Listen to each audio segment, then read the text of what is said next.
We are we have been forced to land in Eldred. We are on our way to Kapenguria Referral Hospital to meet with the leaders of West Pokot and to meet the victims of the mudslides that happened in Kapenguria. We left Nairobi at about 8:30 in the morning, but the weather is very bad. We've been forced to land in Eldred because we do not want to defy the advisory we are getting from the pilots and the experts that we are with. It looks like it's very difficult for the helicopters we are using to fly into Kapenguria because it's still raining. It's very foggy. The visibility is not very clear, and because of safety and security considerations, we have been advised to divert to Eldred. So we've just landed in Eldred. I'm accompanied by my colleague CS Eugene Wamalwa, the Inspector General of the National Police Service, our regional security team from Rift Valley, the Regional Commissioner Mr. Natembe, and the Regional Police Commander. The whole team, we were all headed to Kapenguria. We wanted to spend the day there today working with the county government of Kapenguria to see how we can address some of the challenges they have as a result of the accidents that happened. But, unfortunately, we have been forced to land here, so we'll have to wait a bit to see whether it will clear and whether we'll be advised again to get back on air and fly to Kapenguria.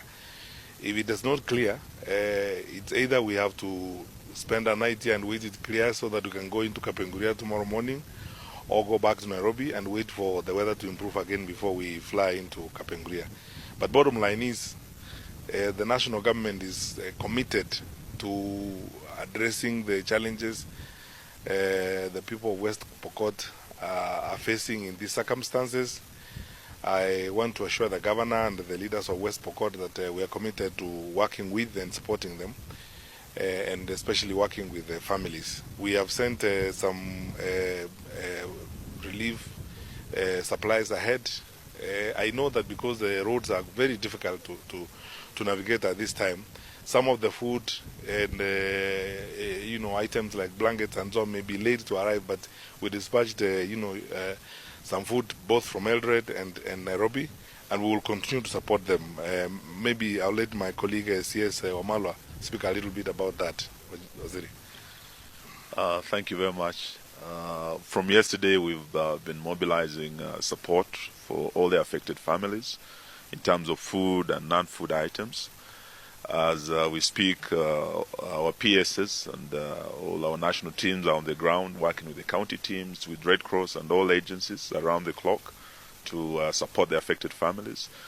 Apart from food, we have blankets, we have mattresses, we have tents that we have dispatched to help the families, including mosquito nets, because as the rains come also there are a lot of mosquitoes, and we will continue supporting the families.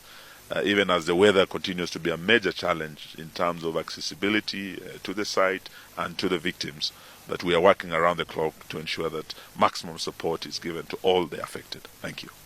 We've also pulled in security resources, and our colleague, the Inspector General, will speak to that shortly. We have pulled in, a lot of support. I must say how grateful we are to the KDF, because KDF has been on this.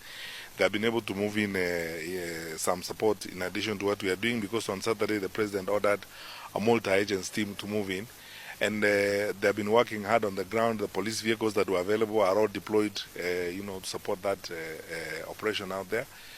And KDF has been really committed on providing support to this. The challenge we all have, quite frankly, is the weather that we are dealing with at the moment, and that's why an alert was put out to all Kenyans who live in mudslide-prone areas to start moving. And we have asked our colleagues in the security sector, including Ngao, if need be, let us carry people and move them out of some of these mudslide-prone areas in Taita Taveta, in Muranga, in parts of Kiambu, Nyeri. Let's do the best we can to move our people so that we can avert the disaster such as we are seeing right now in West Pokot. But we are going to do our best to ensure that we continue this level of support and this level of mobilization. Maybe the Inspector General can talk briefly about the mobilization of the security teams in the Rift Valley to support the team in West Pokot. Thank you, CS. We have working as multi-agents on the ground. We have mobilized all the the resources, including the trucks, the vehicles, to assist the movement of those families who are affected. We are moving families to safer grounds. We are also, those who are injured requires medical attention, so we are taking them to nearest hospitals. They have been treated, quite a number. They have been dispatched back to their homes, but we are making sure that all the populations in that area, they have been moved into the safer areas. Despite the fact that the weather is poor for us to make to that place, the security teams on the ground, they have been brought together. They are all working together, and the situation is under control. Thank you. All right, thanks. In the meantime, we will wait. If we are cleared by our security people to try to get into Kapenguria, we will go. But if it becomes too dangerous for us to go in because of the weather, of course we will either wait here in Eldoret or go back to Nairobi and make another trip when the weather allows us. Because of course everyone understands that we have to be a bit careful. We are a little disappointed, but there's nothing we can do. These are the circumstances we find ourselves in. We are going to do the best we can, but we also, understand that at certain times we have to agree with the dictatorship of Mother Nature. Thank you very much.